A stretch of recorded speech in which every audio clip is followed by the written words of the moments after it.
Hey there, Michelle. How are you today? I'm good, Lindsay. How are you?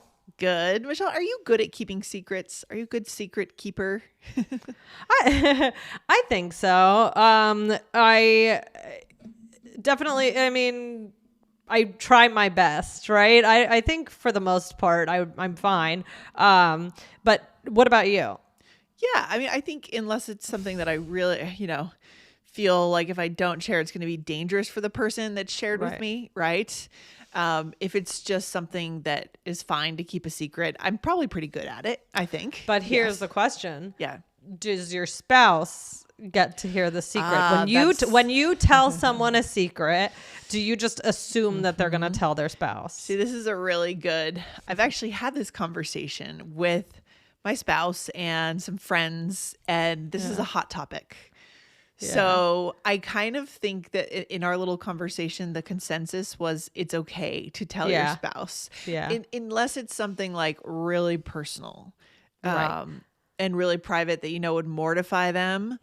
Like these, yeah, there is a bit of Right. a Like yeah. sexual details about that Right, person's right, relationship right, right. that Exactly. that But like something like that I think would be very inappropriate, especially if like it's like a mutual friend or whatever, something. Yeah, exactly. yeah. It really depends on the level, but I do think that when I tell someone something, I'm pretty much assuming their spouse will know Yeah. too. And Yep. like, That's I'm okay interesting. with that. And Yeah. if I weren't, I would say Yeah. something beforehand. Like, don't even tell Yes. Yes. Larry, right? Yep. Yeah. And that's a really good question. It's a fun twist on this episode today and this topic. It's true. There's an exemption there where when you tell like your best friend something, you understand they're probably going to tell their spouse. Really Yeah. fascinating. Oh my gosh. Yeah. Yeah. So yeah, definitely tell them if you really don't want their spouse knowing. Yes. So anyway, but Yes. that could be another episode for another day. So, but yeah, keeping secrets is part of building connections.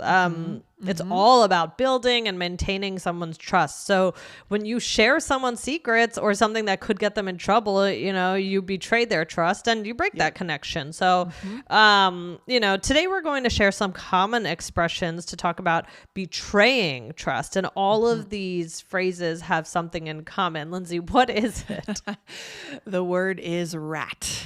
Rat. The word that they have in common is rat, vermin. Rat. Yes. Oh gosh. Okay, interesting. So yeah, this is gonna be an interesting one. So Lindsay, guys, we want to remind you to hit the follow button wherever you're listening to the All Ears English podcast, so you never miss any episodes. Yeah, good. So when we call someone a rat in English, what does it mean, Michelle? What does it mean? Yeah, well, a rat is someone who betrays our trust by telling on us. So they usually share something that can get us in trouble or make us look bad. And they might share that information with an authority figure. Yep. And yeah, I can imagine what words we're going to teach today, right? And a lot of them are derived from this rat, the word rat. And it's not always necessarily a secret that was told to them. It's usually something they just observed. So it's a little bit different than telling the secret to the partner, right? It's like telling on someone. Like, remember in school, there were always kids that were tattletales, Yeah. You didn't give us homework. Yeah. Or whatever. And those kids were not fun to be around because they were always tattling, what we would call as a bonus word for today, tattling. Tattletale. Yeah. Right? You're a tattletale. And the verb is to tattle on someone, is to go and tell the teacher that this kid did this and that kid did that. Right. Yeah. So yeah, I mean, as far as examples go of a rat, yeah, that's one of them. When a student tells the teacher something. So like if the student observes another kid cheating on a test and they tell the teacher, that would be like a rat. And there can be adult tattling too, right? Ratting out, tattling. A coworker tells the boss you've been leaving early every day, right? That's not great. Or with a sibling. I mean, a sibling Yeah. tells their parents that you snuck out of the house last night, right? Okay. Yes, siblings will do that to each other for sure. Let's talk more about rats. Yeah. How do we use- So, yeah. Well, I mean, we wouldn't just say it randomly, so it needs some context. So it might sound like this. I heard your brother told on you. Yeah, he's such a rat. Yeah, that's one way to use it. And we'll talk about a few more in just a minute. Hey, quick question.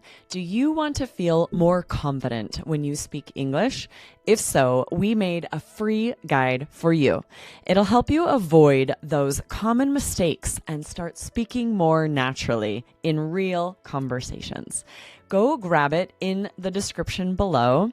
And if this is helpful for you, make sure that you like and subscribe. We're here 5 times a week to help you connect in English.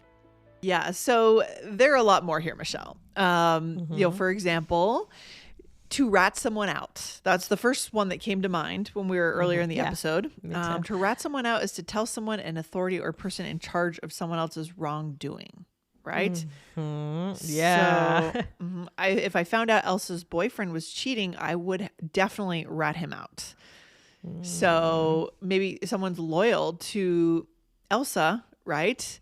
Not so much the boyfriend. And so that's an appropriate sort of ratting out. Yeah. Right. Or she promised not to say anything, but then ratted me out during the meeting. Woo, that sounds like, that doesn't sound good. Okay. So this is tricky because so be careful with the word order here. The first one is to rat someone out. And this next one, guys, is to rat on someone. Okay. So they're very close, but both work. Right? So I wasn't planning to rat on him, but the boss asked me directly. I had to tell her. Yeah. Or everyone agreed to stay quiet about stealing the candy, but someone ratted on us. The teacher knows. Uh-oh. Yeah. Yeah, so could definitely happen in a classroom. Yeah, someone takes some candy, something like that. Yeah, for sure. And then I like this expression, we have a rat. Right? Or have you ever heard like, I smell a rat? Yeah. It's when you think you're suspicious that someone has told on you. Yeah, for sure. For sure. Yeah. This means, we have a rat or I smell a rat. Someone in the group is sharing information they shouldn't, but we don't know who it is. Right? Yeah. So only a few people knew the plan. Now everyone knows. We definitely have a rat. Yeah, someone must be leaking our strategies to our competitors. I think we have a rat. Yeah. Yeah. It's interesting, these situations. And the word, I mean, these are really all very common in these situations. You're not going to really hear them otherwise. Yeah, it's kind of funny. This is something that we get introduced to in grade school. But then it can go on throughout our whole lives. I mean, you could talk about like double agents or spies and things like that. So or colleagues just sort of telling the boss that you're leaving early. It's a concept that goes throughout our whole lives. Right? Yeah, it really does. So let's do a role play. So here we are colleagues, and we've been taking long lunches when we should be working. But the boss recently found out. Dun, dun, dun. Dun, dun, dun.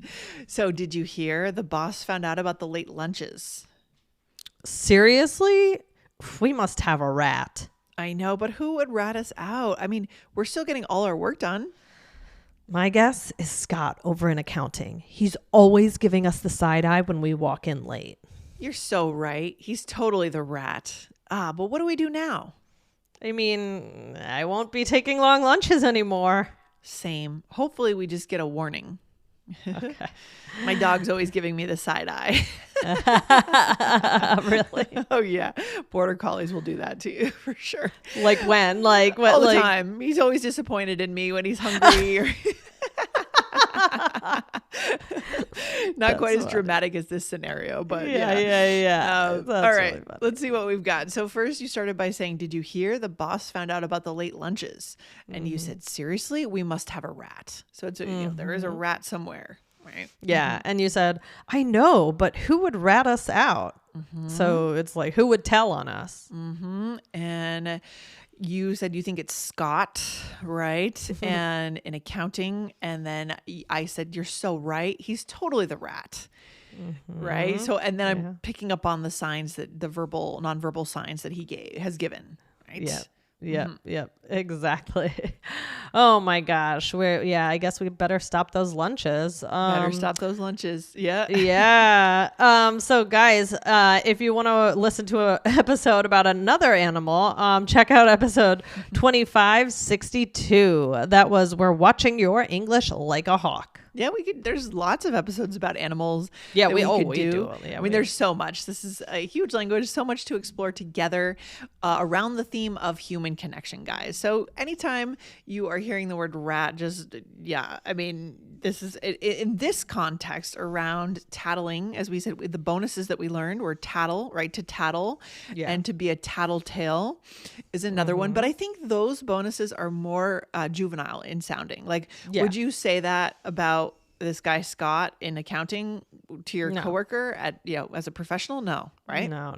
I would say it more about like whenever my daughter hits my son, and then he's like always just like, she hit me over and over, and I'm like, all right, like, but figure it out a little bit. yeah, exactly. So that's like the juvenile version of the use of this word rat in this context here. Okay. All right. Good. Exactly. Stuff. All right, Michelle, you have a good rest of your day. I'll talk to you soon. All right. You too, Lindsay. Have a good one. Bye. Bye.